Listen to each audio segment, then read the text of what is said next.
કમલેશ્વર મહાદેવની જય। ગરવી ગુજરાત એનો કામણગારો જિલ્લો, ભલ ઘોડા કાઠી ભલા પહેણી ઢંક પહેરવેશ, ઈ ભલો જાદવ વંશરો, ઈ તો ડોલરિયો કચ્છ દેશ। ઈ કચ્છ અને તેનો ભવ્ય ભૂતકાળ અને ઐતિહાસિક ઘટનાઓ પોતાના હૈયાની માલિપા સંઘરીને બેઠેલો તાલુકો એટલે લખપત। પશ્ચિમ કચ્છની ખમીરવંતી ધરાનું ઈ ખમીરવંતું ગામ એટલે દયાપર। આ દયાપર ગામથી દક્ષિણાદી બાજુએ એકાદ કિલોમીટરના અંતરે કુદરતના ખોળે ખેલતું આશરે 500 વર્ષ જૂનું એક શિવાલય અને એનો મારે ભવ્ય ઇતિહાસ આપને કહેવો છે।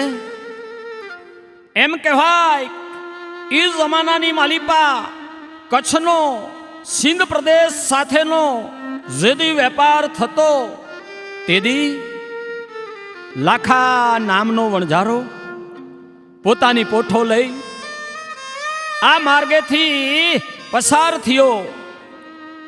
હરિયાળી વનરાજી અને એક રૂડી વાવ જોઈ અને ઈ આયા રાતવાસો રોકાયો। શંભુ શરણે પડી માંગું ઘડીએ ઘડી, કષ્ટ કાપો દયા કરી શિવ દર્શન આપો। તમે ભક્તોના દુઃખ હરનારા, શુભ સૌનું સદા કરનારા, હું તો મંદમતી તમારી અકળ ગતિ, દુઃખ કાપો દયા કરી શિવ દર્શન આપો। એવા એમ કહેવાય કે ભક્તોના દુખડા હરનાર ભગવાન ભોળોનાથ ઈ લાખા વણઝારાના સપનાની માલિપા આવીને કહ્યું કે હે લાખા, તું મારો ઉપાસક છો, તું અત્યારે ગરીબાઈની માલિપા સંપડાઈ રહ્યો છો, વળી તારે ન્યા શેર માટીની ખોટ છે।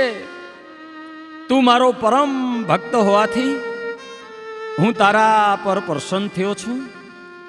લાખા, તું આ સ્થળે મારું મંદિર બંધાવજે, જા તારી તમામ મનોકામના પૂર્ણ થશે।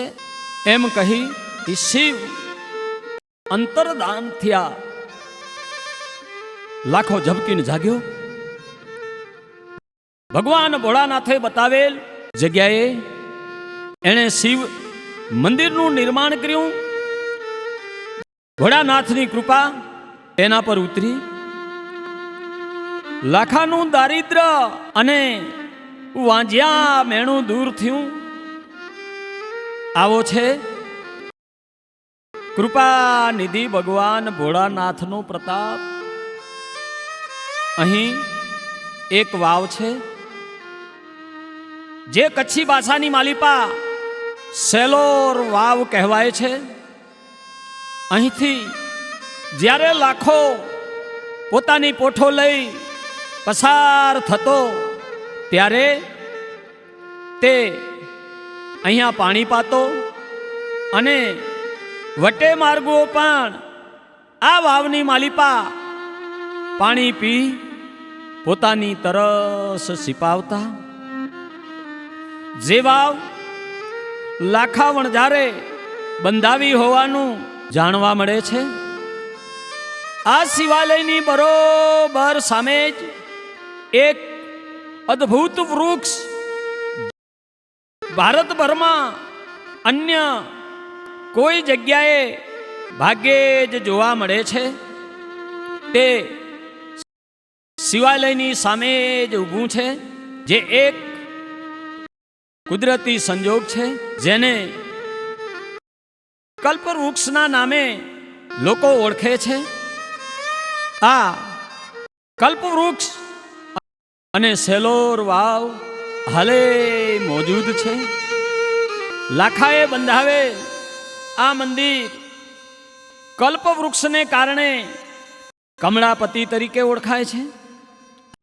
આ શિવાલય પ્રેમલેશ્વર કમલેશ્વર મહાદેવના નામે પ્રસિદ્ધ છે. એમ કહેવાય 1856ના ભયંકર ભૂકંપથી આ મંદિરને ભારે નુકસાન થયેલું, જેનો ગુંદિયારી ગામ તાલુકો માંડવીના સુંદરજી સોદાગરે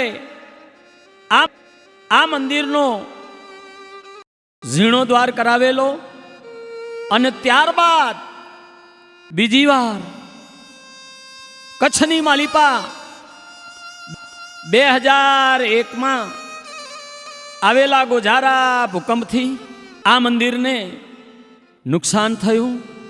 ત્યારે દયાપર ગામના શિવ ભક્તોએ આ મંદિરનો પુનઃ જીર્ણોદ્ધાર કરાવ્યો, તેમજ યાત્રિકો માટે પાણી, બેઠક વ્યવસ્થા અને સરસ બગીચો બનાવી આ ધામને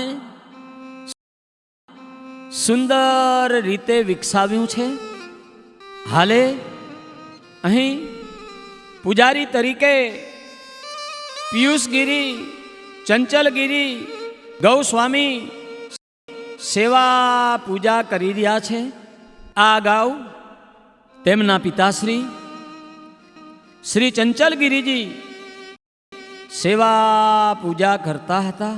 તળ ઊંડા નિરસિસરા નારી લંબે કેસ સેવા ભાવી હોય માનવી ઈ ડોલરીઓ કચ્છ દેશ. કમલેશ્વર મહાદેવ સેવા સમિતિના પ્રવર્તમાન પ્રમુખ શ્રી હસમુખભાઈ દેવજીભાઈ પોકાર, અન્ય ટ્રસ્ટીગણ મંગલદાસ માવજી શાહ, ધીરજલાલ વાલજી શાહ, ભાઈ સોની, રવજી દેવજી કોટક, ડાયાલાલ નથુભાઈ મયાત, નાનાલાલ નથુભાઈ પટેલ, ઠક્કર પરસોત્તમભાઈ વિસનજી, મૈયાત વિનોદભાઈ નારાયણભાઈ, સોની પ્રફુલભાઈ મોહનભાઈ, તેમજ અન્ય શિવ ભક્તો તથા પ્રવર્તમાન દયાપર ગામના સરપંચ શ્રી ભવાનજીભાઈ લીંબાણી આ ધામના વિકાસ કાર્યમાં રસ લઈ રહ્યા છે. કુદરતના ખોળે ખેલતું રૂડું કમલેશ્વર ધામ, ઉર્માય આનંદ ઉપજે તારા દર્શનથી ભોળાનાથ. અહીં કમલેશ્વર મહાદેવને સાચી શ્રદ્ધાથી માથું ટેકવનાર શ્રદ્ધાળુના મનના મનોરથો પૂરા થયાની અનેક વાતો સાંભળવા મળી છે. હજારો ભાવિકોનું આ આસ્થાનું કેન્દ્ર બન્યું છે. અહીં હરોજ હજારો શિવ ભક્તો કમલેશ્વર મહાદેવના દર્શનીએ આવે છે. શિવરાત્રિના દિવસે અહીં મોટો માનવ મહેરામણ ઉમટે છે અને કમલેશ્વર મહાદેવના દર્શન કરી ધન્યતા અનુભવે છે. મિત્રો, તમે પણ આ બાજુ નારાયણ સરોવર ની જાત્રાએ નીકળ્યા હો તો માતાના મઢથી નીકળી 12 કિલોમીટર જેટલું અંતર કાપી ધામમાં બિરાજેલ ભગવાન શ્રી કમલેશ્વર મહાદેવના દર્શનનો લાહવો અવશ્ય લેજો. ભોળાનાથની કૃપાથી આપની શ્રદ્ધા જરૂર ફળશે. શ્રી કમલેશ્વર મહાદેવ સેવા ટ્રસ્ટ તેમજ શ્રી સુરેશભાઈ ગોસ્વામી શ્રી કમલેશભાઈ ગોસ્વામી તથા શ્રી દીપેશભાઈ ગોરના વિડીયોના સહયોગથી આ કેસેટ શક્ય બની છે, જે બદલ હું કાંતિ વઢિયારી આપ સૌનો આભારી છું. બોલો પ્રેમથી કમલેશ્વર મહાદેવની જય.